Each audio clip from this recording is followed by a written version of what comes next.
we work real hard all week.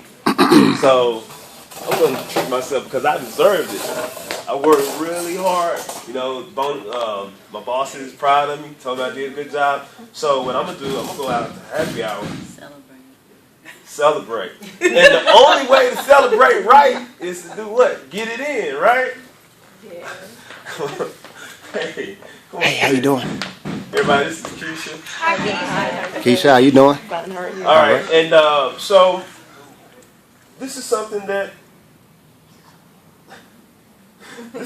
we work really, really hard for. So of course we're gonna get it in, and we got friends that they've been missing you all week because you've been hard at it, on the mat doing verses, and they've been chilling. So of course they want to see you spend time with you. So they allow you to indulge. One thing I always say is when we go on this journey, sometimes you gotta lose friends and get new ones. All right, everyone in this room, as you guys work out together, start to commune with one another. All right, and you have a new mindset, a new set of interests, because people they're gonna question what you do at first. That's how it always starts out. They question you. Why are you doing that? What you doing that for? Then they start seeing the results. How did you do that? How long did it take? What did I do? How soon did I do it? All right? You got to stay in the course. You have to become the master of your own fate, right? And you determine what the weekend is going to be structured around. All right? You have to have that same mindset. It's a continuance of that work week. All right? I'm gonna get up, I'm gonna have me a smoothie, right? Might get a little workout in, it might just be a walk. All right? Now when I cheat, I'm mindful of the cheat. I know what I can and cannot have, right? So I'm going to do it in moderation. That way, I'm not gonna say, you know what, this cheat, because I'm already cheating. Might as well keep on cheating. Right? So, well, again, we have to be mindful that what I always do is, what I once did when I initially started out, I would chart what I did that week. And whenever I become tempted, I would go back and look at all that work I did just for those 3 days to ruin it. I tell a lot of my clients, champions are made, the results are seen not during the week, over the weekend. That's to make a break. When you start running those weeks together, when that 4 days now becomes 7, that's when it happens. We keep on going into that black hole. When we come out, square one. Square one. Square one, as opposed to 1, 1, 1, 1, 1, running them together, that's when the results start to happen. So, it's on you. Mindset, right? You have to determine what it's going to be. You have to determine. It'll be times where you say, you know what? Although I'm allowing myself a cheat meal, I'm disciplined enough not to have that cheat meal. Because it's not mandatory. I don't need it. Okay? So what we're going to do? Not only that, but what? Add structure to the weekends, right? Okay. Hold ourselves accountable. But again, the friend thing, and when I say that, I'm not saying stop hanging out with your girlfriends, but those who you come to, the box with, during the week, call them up. Like, look, shoot a text. Look, this is what I got going on. They'll walk you through it. That's support system. That's what it's all about. We have to understand that our old friends who weren't maintaining the same lifestyle, they're not going to be compassionate. It's kind of like, is that your son? Okay. Well, it's kind of like when you become a parent and you have a single parent, and all your friends are single, no kids. You're like, I gotta go home. All right. So it's the same thing. They're still your friends. It's just they're not compassionate like they once were because they don't get it. All right. So hurry up and get to that. Girl, how you do that? Hurry up and get to that. They'll leave you alone, and they'll be on board, and then they'll be your new old friends because they'll be coming over to this side. Introduction to your weekend. Don't go into that black hole. If you know that that's a weakness, and I'm gonna talk. You said something earlier. If you know that's a weakness, make it into a strength. All right.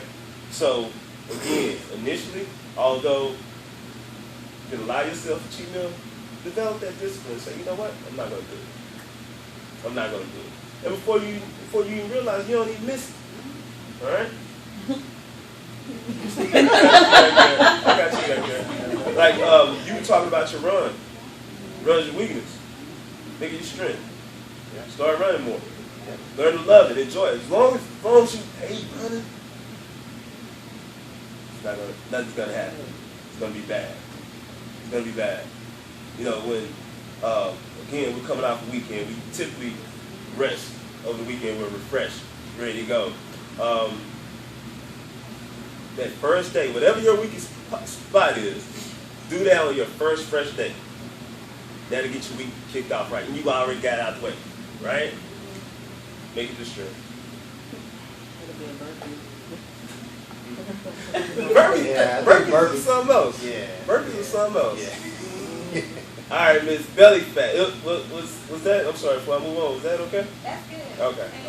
All right, Belly Fat. What's your question on belly fat? I mean, I eat well.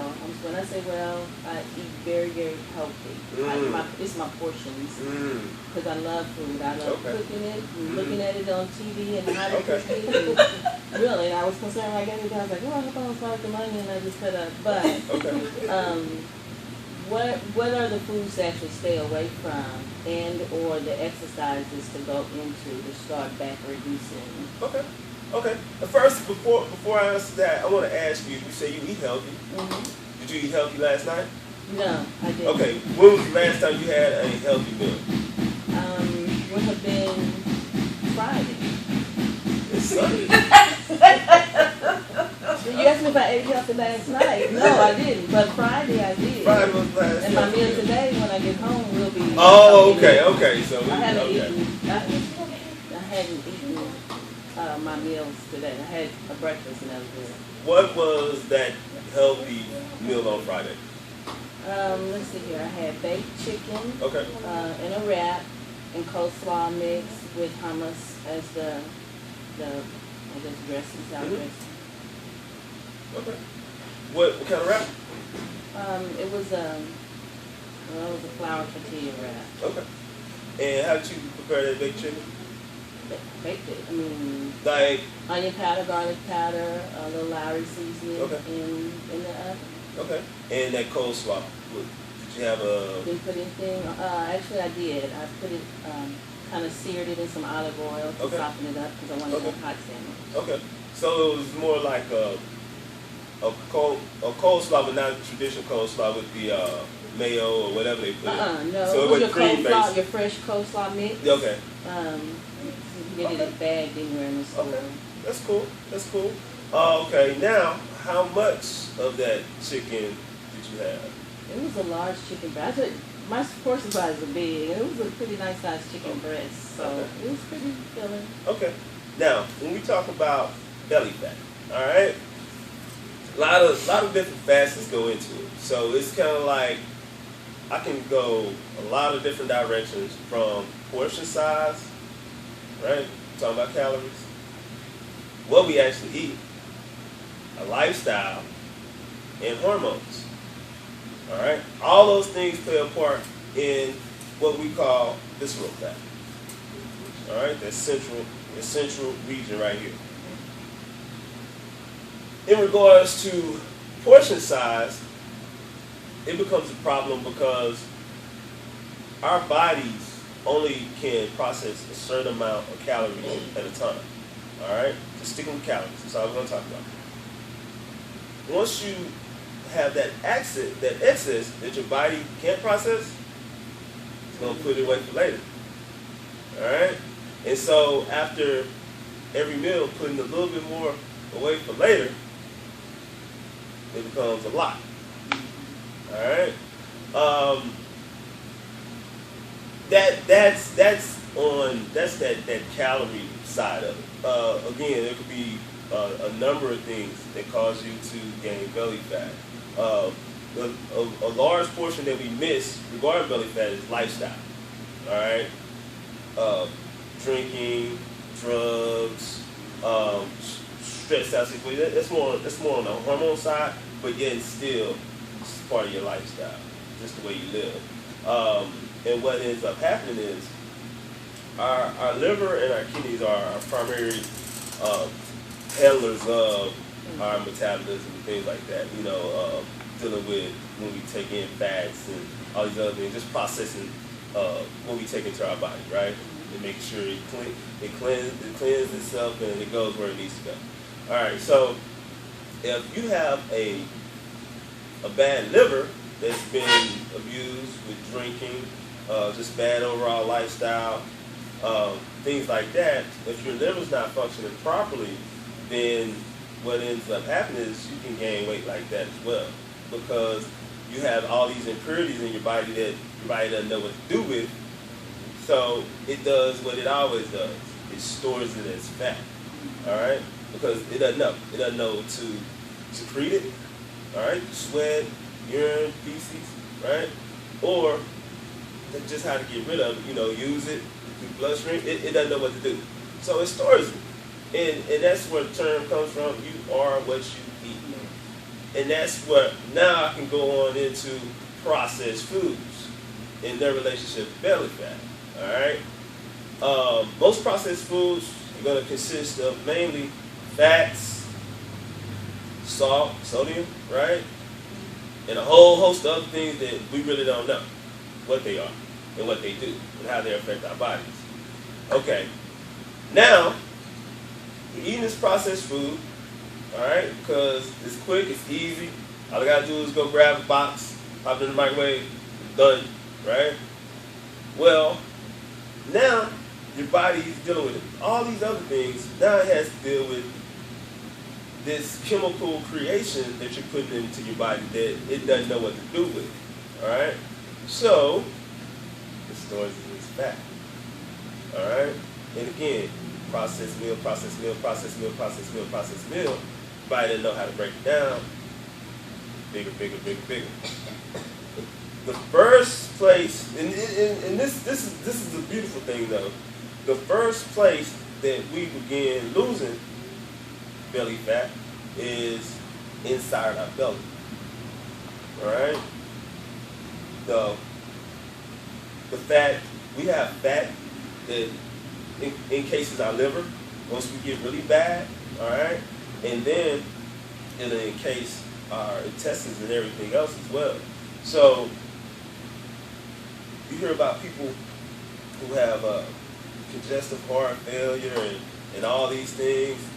That's part of it, because their insides are so fat, that stuff starts pushing up on your heart, right? And your heart can't function properly. But again, back to the beautiful part about that, you start losing there first. So people are always, whenever they start a regimen, they look at it like, oh, I'm not losing any fat, I don't get it, I'm getting frustrated. How do you feel? First, if you're feeling better, you're getting better. And that should be your primary focus, all right? Number one. Number two, what is your energy level like? Is your energy level going up? If it is, you're doing good. Your insides are getting better. Your body's showing you love, all right, by giving you that additional energy so you can do what with it? So you can work out with it, right? All right? Okay. So don't ever go into it with that, I just want to lose this. You're going to lose it. You're going to lose it. But you got to pay your dues to lose it. You got to eat right. You got to exercise, right? You got to be consistent with it. 7 days a week. Right? Okay.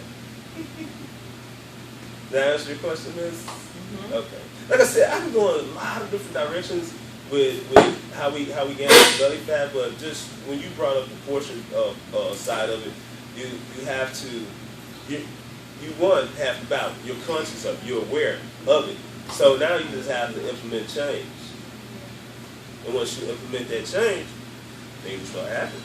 Good things. All right? Z, talk to them, because how many mothers do we have here? And so for the majority, talk about the subcutaneous fat. Okay. That a lot, you know, when they because the main concentration is always going to be the midsection for men and women. Okay. With mothers, especially as they lose weight. I want to go back to what second part of your question was what exercise to do, right? I always say when burning body fat is your primary objective, circuit training, high intensity interval training. CrossFit. Oh, I'm sorry. Where'd that come from? Wow. I'm sorry. Wow. Y'all have to excuse me. I'm very thermogenic right here, and I'm sweating, so that's a good thing. My body is burning body fat right now while I'm just sitting here talking to you guys because things like that. So yeah. I'm just thermogenic right now, man. I've been cleaning some things up, man. So yeah, but sprints, those things, right? Okay, so I'm sorry, Jim. Go back. No. You're good. Subcutaneous fat.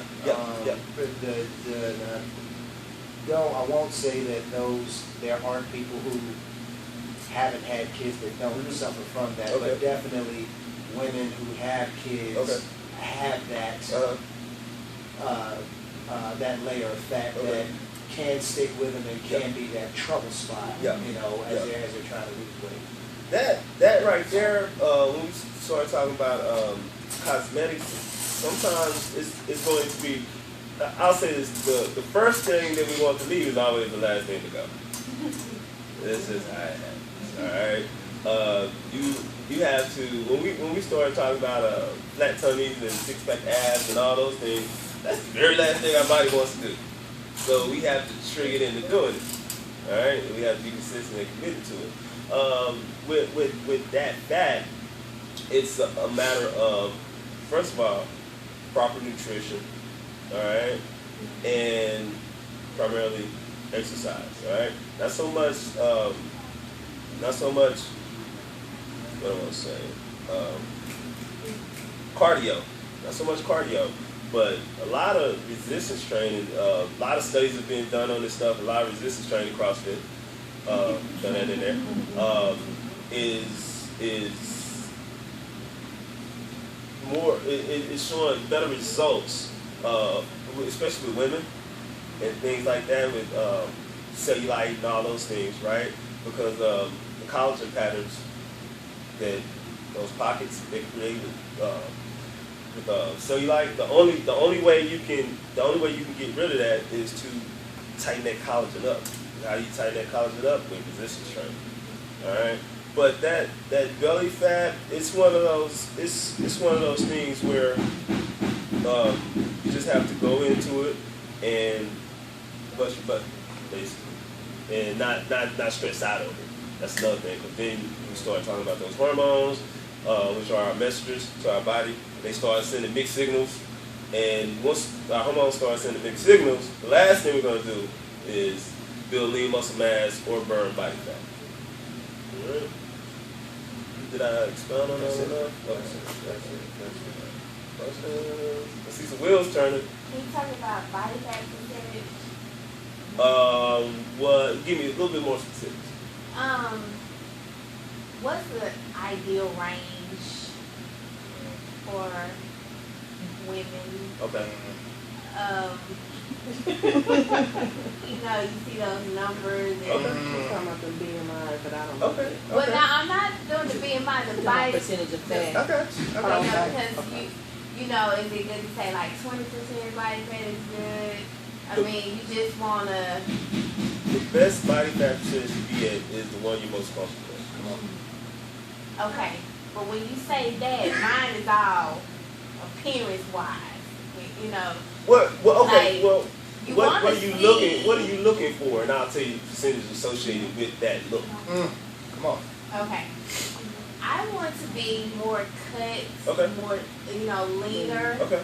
I don't want to get rid of my curves by no means, but just, you know, just to have that definition and everything. Okay. Now, depending on your level of cut, you'll start seeing that that hourglass shape, I like to call it, in women who like to maintain their curves, right around 20% body fat. All right. When you start getting lower, that's when you start seeing more and more definition as your body fat goes down. All right, because we all have the same muscles. Everyone in this room has the exact same muscles, unless you've been surgically altered. So you have this muscle, and it's covered by fat, right? So as the fat starts going down, then the muscle starts coming to the surface a little bit more. All right, that adipose tissue, that fat that covers the muscle, it starts going down, and that's where your definition comes from. That's why it's great to do CrossFit and do that resistance training, because you build those muscles so they can eat that fat and show up on the surface. All right, so yeah, around 20% body fat percentage, definitely. Some women, depending on genetics, some women, I mean, lower 20s, but definitely for practically everyone, depending on how much muscle mass you already have, 20% for a female. All right. So when do you get into that unhealthy range? Sheesh. I guess that's what I guess I don't want to cross the unhealthy part, because they start saying around like 30. I'm gonna tell you something. 34%. There's a funny thing about that. We go back to that visceral fat portion. You ever heard the term skinny fat? I seen Mm-hmm. All right, you see the skinny people, they got the big, Yeah. yeah. All that's fat is circling around their internal organs. All right, they're worse off than someone who is, say, bigger and have a BMI of, say, 30s, low 30s, but their BMI, body fat percentage, low. All right, it could be about, say, around 20 range. All right, you look at them and then they're looking at themselves like, I'm good. I just got a little this. They're bad off. They're real bad off, because they're choking off all their vital organs with fat. All right. Now, unhealthy range, again, depends on the person. All right. Lot of people, strong men, have very high BMIs, body fat percentages, they're fit and they're healthy. All right. So it depends on the individual. But typically for a sedentary person who just isn't doing anything at all, I'm talking about not eating right, not working out, sedentary. I'll say you're getting at 35% range, you're in a lot of trouble. That's when you start seeing things like high blood pressure, high cholesterol, and so forth and so on. You can see it a lot earlier. It just varies from each individual. We look at these charts. We talk about BMIs and body fat percentages and things like that. Don't pay that stuff in your mind, because based on my BMI, I'm obese. Based on the chart. You basically have to be a stick. Yeah. To be in coherence with BMI requirements. Right. So those things, don't pay attention to that. Pay attention to how you feel, the weight you're most comfortable at, the weight that allows you the most functionality. That's the proper weight for you. All right. No, you just answered mine. Okay. What was your question? We like to see the scale low, Mhm. scale low, and I know muscle weigh more than fat Yes. does, Yeah. so I guess we shouldn't be on the scale. Scale is the enemy. Scale is the absolute enemy. I'm a major proponent of tapes, measuring tapes, and progression photos. Huge. Because a picture is worth 1,000 words, that old cliche. It's true. It's true. I have quite a few clients who start getting down on themselves. And I say, go back and look at that day one photo. Compare it to a photo of you today. Spirits lifted. Because we're so used to seeing ourselves, we're not seeing the change. We don't see that. But when you go and you compare day one to, say, day 60, motivate. It's inspiration. But you gotta do the work. There's a lot of talk now about gluten. Okay. What is gluten and why is that bad? Okay. What does gluten sound like? What word does it come close to? Glue. It sounds like glue. And that's what it is. All right. It's a binding agent. All right. Which you find in a lot of you find in wheat, a lot of different grains. All right. The thing about gluten is because it's a binding agent, glue. All right. That's what it does inside of your body. Okay. Let me give you this little piece. It's around glue, but it's more important than glue itself. All right. And this is something that a lot of people don't tell us, and everybody's different. But this right here is one single thing. All right. Grains in our system cause inflammation, dry intestines, and bloating. Right? Grains. See, that's what was confusing to me. So Okay. glad you said that because I started, I had a cousin tell me about a week ago. Well, maybe you guys know what's confusing. And I pulled it up a couple days later and it mentioned that she was grains. I'm thinking, well, okay, that's contradictory to what I've learned in the past. That these things are healthy labeling system for your system. So now I'm confused. And that's okay. But the one thing you said that was really important is research. All right. Anything I say here today, don't trust what I say. Go and research it for yourself. Because what you're gonna end up finding out are massive contradictions all over the web. You're gonna have these people over here saying wheat's great for you. You're gonna have these people saying wheat's bad for you. All right. But one fact that I do know is this: bloating, inflammation in everyone. Alright? Right. So, the easiest way to get rid of gluten all the way around is stay away from grains. But it's still going to be in different packages, alright? Processed food. Because it's easier and cheaper for companies to make these products and use binding agents like cheap gluten, alright, to make bindings. Alright? We know more is better, right? We're gonna buy, and because they're gonna spend less money to make it, because it's more of it, they're gonna make more money. So let's eliminate all the guesswork and do what? Eat minimally processed foods. If you can go pull it off a tree, put it in your mouth, eat it, that's for you. Alright? If you can go catch it in the lake, take a knife, cut it, eat it, it's for you. All these other things, they're not really for us. They're things that happen pressed upon us and say, yeah, this is for you. But if your body will let you know. Alright? Having upset stomachs and all these things, there's a number of reasons for that. And one of them is alkalinity, but primarily it's not for us. We have an intolerance to it. Alright?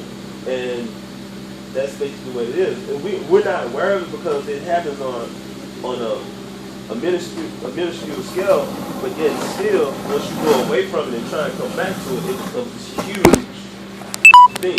It's alarming. I haven't eaten grains. Now, don't get me wrong. I don't do anything totally because I think, stuff like that drives you crazy. When you're like, oh, I don't ever do this. Never, absolutely. I don't believe that. Do I still eat grains from time to time, like pizza, burger buns, things like that? Yeah. Street tacos? Yeah, I do. But for the most part, my 5 days, Monday through Friday, right? Right. Minimally processed food. Alright? I like one-step process. They did this. Like egg whites. They took an egg, they separated the white from it, egg white. Frozen fruits, vegetables. They took it, washed it off, froze it, quick freeze, or whatever they call it, put it in the bag, I can eat it. Minimally processed food. Alright? Don't go out and eat a whole lot because what's at every restaurant? Processed food. No matter where you go, if you drive around back, you're going to see Cisco or whoever else dropping off boxes and cans of this, that, and the other. They're going to tell us it's fresh. There's really no such thing as fresh in a restaurant because it affects their profit.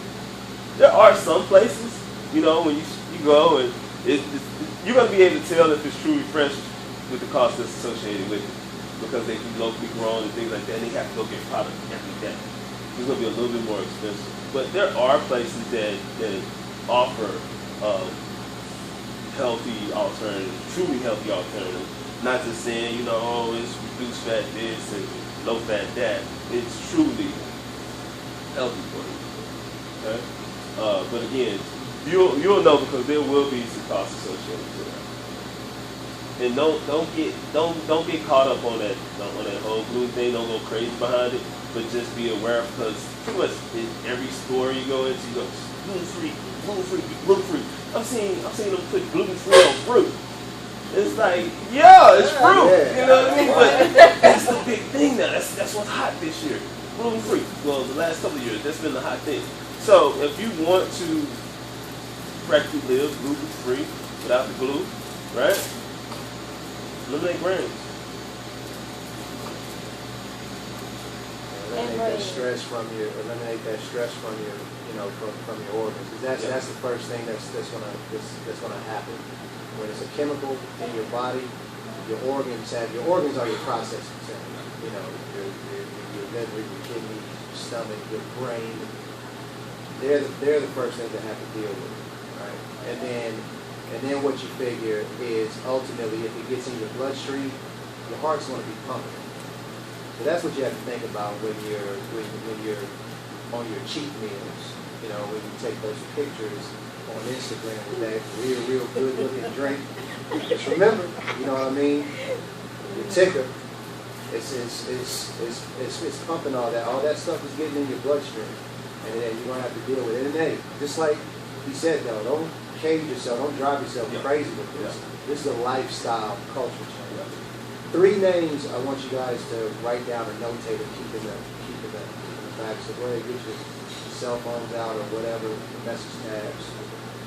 Because he brought up a real good point with regards to places that you can go. So I have 3 restaurants for you. One is an awesome vegetarian restaurant that my wife and I go to a lot. It's called the Cosmic Cafe. Cosmic Cafe. Excellent.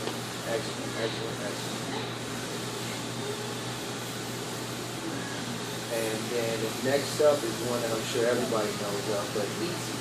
E-A-T-Z-I apostrophe F. Very good. And the next restaurant is a paleo-friendly restaurant called the Cozy Kitchen. C-O-Z-Y Kitchen. Yeah. Y'all take a look. On that. Yeah. I'm sorry.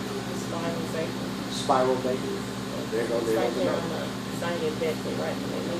Oh, yeah. Spiral, it's bakery. Awesome. Spiral. It's called Spiral Bakery. I mean, they have everything. So it's right there, and it's right there. They're right there. Was that Bank of America? No, go down. No. Zane and Beckley, like Zane goes that way and then Beckley goes that way, and it's like right here.